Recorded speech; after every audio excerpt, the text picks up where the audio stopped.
देखिए, ये तो हम सभी जानते थे कि अमेरिकी राष्ट्रपति डोनाल्ड ट्रंप जिस तरह से पूरी दुनिया में टैरिफ का बम फोड़ रहे हैं बिना सोचे समझे, किसी पर 50%, किसी पर 25%, किसी पर 10%, किसी पर 15%।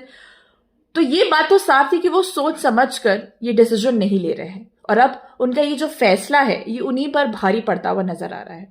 कहीं ना कहीं जिस तरह से उन्होंने अचानक से जापान के साथ जो उनकी जो टैरिफ डील थी उसमें उन्होंने कटौती की है, पहले जो 25% था अब उसको घटाकर उन्होंने 15% कर दिया है।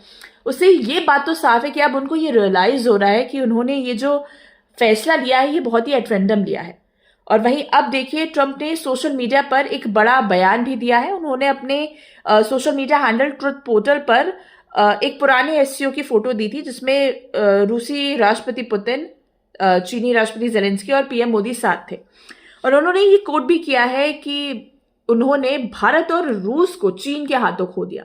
कहीं ना कहीं उन्हें इस बात का अब डर लगा है, जिस तरह से एससीओ समिट में भारत, रूस और चीन की जो दोस्ती देखने को मिली है, जो तिकड़ी देखने को मिली है, उससे उनको ये बात तो समझ में आ गई कि भाई भारत झुकने वाला तो नहीं है। उन्होंने जो 50% का टैरिफ बम फोड़ा था उससे भारत को कोई फर्क नहीं पड़ने वाला है। उन्होंने एससीओ की पुरानी तस्वीर शेयर कर यही लिखा है कि इन तीनों का साथ लंबा और समृद्ध चले। हाल में जिस तरह से जो टैरिफ बम भारत पर फोड़ा गया था उसके बाद से भारत ने साफ तौर पर कह दिया था कि भारत अपने ही शर्तों पर चलेगा और वो किसी के दबाव पे नहीं आएगा।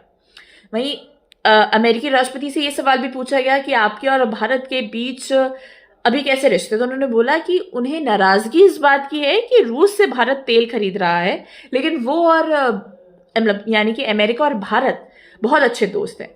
तो कहीं ना कहीं ये जो बयान लगातार आ रहे हैं, पलट रहे हैं ट्रंप साहब अपनी बातों से, अपने फैसलों से, कहीं ना कहीं उनको ये समझ में आ गया है कि भाई वो ये जो बम फोड़ रहे हैं उसका असर ज्यादा चलेगा नहीं, और उसका खामियाजा उन्हीं के देश को झेलना पड़ रहा है। उनके खुद के देश के लोग इसके खिलाफ हैं।